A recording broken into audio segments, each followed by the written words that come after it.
I saw an interview. I like those interviews with Crunchy Black. That was like epic. Yeah. And we have this conversation on the show a lot about the Illuminati stuff and all that nonsense. Right. He said something epic on your show that I wanted to touch bases on. Mm-hmm. He said that him and 3-6 Mafia, and he looked you straight in your, like, I don't know if you sitting cross, but he was like serious. He wasn't joking.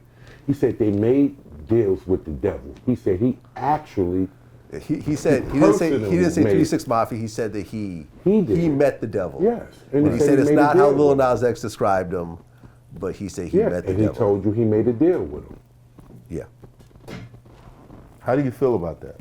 What was going through your mind? I mean, I'm not religious. I don't really believe in the devil. You know what I'm saying? I don't believe the devil's a real thing. So that's why you was quiet. So I was like, if that's what you believe, that's what you believe. I mean, Crunchy's had a very rough life, man. I mean, you know. So the second point I wanted to make, because you do say that a lot. Yeah. So all the guys that's coming on the platform is basically like giving a testimony of their life. Yeah. Most of them are getting killed afterwards, you know. Not most. Well, not most. Well, not most. You have, He said, don't do that. I don't think you would be we don't die after Vlad, because I don't know if I'm going to make it next week, man. You know, man, I should do this Vlad interview and be like, I just do this Vlad joke, you know what I'm saying? Slow down. You know, the options, they get creative. Let me go see my power of attorney. I did a Vlad interview. Sorry, go ahead. You had a number of guests that pretty much, you know, either they can lose their life. Yeah, maybe a dozen people that we've interviewed have died violently, which is heartbreaking to me. And the only thing I would wonder, you said earlier, like you're like basically an atheist. You don't think that that's like a divine thing that you're doing, that you're able to get these testimonies from people right before they die? And then another thing, do you think that they are looking when they speak to you and they're telling these deep things that is, you know, most of them are drugs on drugs. Confessional. Yeah, it's like, you know, You're like Pastor Vlad. You're like a therapist. Yeah. You're like Father Vlad. I've heard that before. I mean, Father Vlad. And then not to be atheist, you know. I mean, listen, man. Like everyone, I have people very close to my family who are very religious, who are very Christian. You know what I'm saying? Who go to, you know, do Bible study and go to church and have a, you know, relationship with God and everything else like that. And I never try to argue or downplay or whatever. I think as a whole, religion, you know, has done a lot of good in the world in terms of setting up a basis of morals, right, of people living together, right, you know, harmoniously.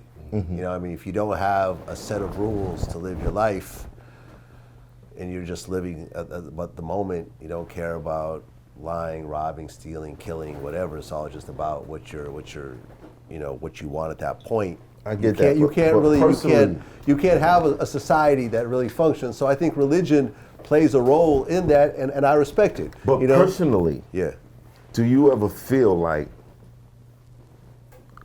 this interview is going to be his last interview? No, absolutely not. Never. That's a wicked mindset. Never, ever. Because most of those people that died, I interviewed most of them. Slam, all them dudes. I ain't never. Nah. You just be like, damn, yo. Not ever, man. Change drugs. I didn't think he was gonna get. Shot up we did one of his last interviews. Like, yeah. I mean, nah, man, not at all. Mm-mm. Like, and I mean, I hope no one thinks that way, because that's just foul. Like, you know what I'm saying? Yeah. Like, you know, like, I mean, like, the whole point is that we want to capture this person's life at this very moment, because, you know, especially when we do our first interview and they tell their life story, like, they're never going to be that age again. Right. They could retell that story, but they're not going to look the same. They're not going to sound the same. They're going to have a different perception. They're going to have a set of experiences that's going to alter how they look at life and the things that they remember and so forth. But we're capturing that very moment, you know, and we hope that the person comes back at a later point and, you know, continues their success, and hopefully this interview helps to get them to the next level and everything else like that. I mean, we've done a lot of first, we did like the Migos' first interview, before Drake jumped on Versace. And I didn't know they were going to be the biggest group ever, at a certain point. Right. I thought the interview was done as a favor for Coach K. And then look what happened. Suddenly Drake jumps on the song and they're out of here. They're out of here. You know what I mean? But nah, man, I never think this is going to be their last. I never think that something bad is going to happen to them. And I hope that what we say in the interview will actually, influence them to do better and to make long-term decisions. Because at 48, like, I could have checked out so many times. You know what I mean? Like you got to have a certain level of forward thinking and long-term plans to get to this age. Yeah. Because Draco's like half my age. Slim was like in his early 30s. Like, a lot is to be said that I've had a decade or two to figure shit out. That they haven't had a chance to. Right. You know what I mean? Like, Draco got stabbed to death at backstage at a concert. And I remember I was talking to his manager, TK Barron, who brought him to our interview.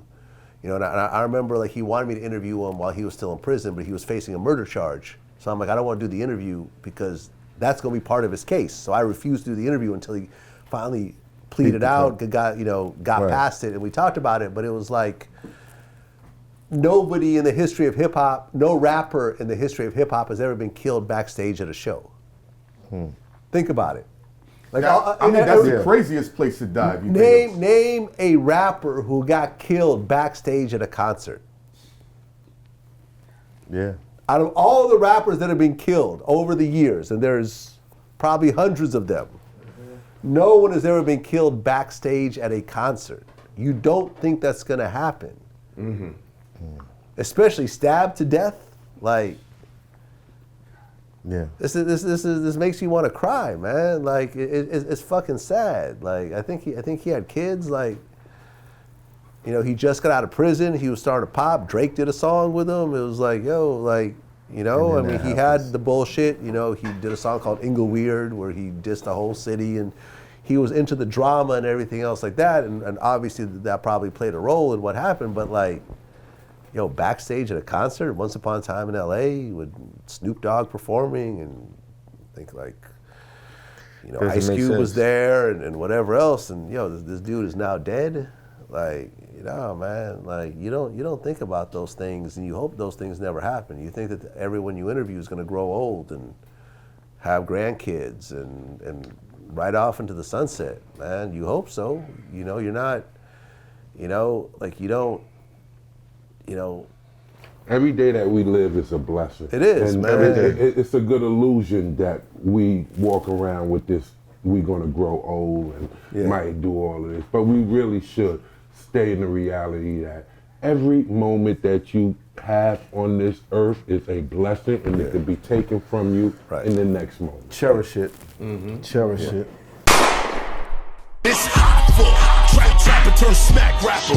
Only smack rapper that you know is smack rappers. Got bars I can hang with the backpackers. Trap star, I don't hang with the backpackers. I'm in the hood with the work you heard. Making fiends leave earth you heard. Got your baby mama thirst you heard. Feel the flow, nigga, throw it in reverse. This the wave you need to surf you heard.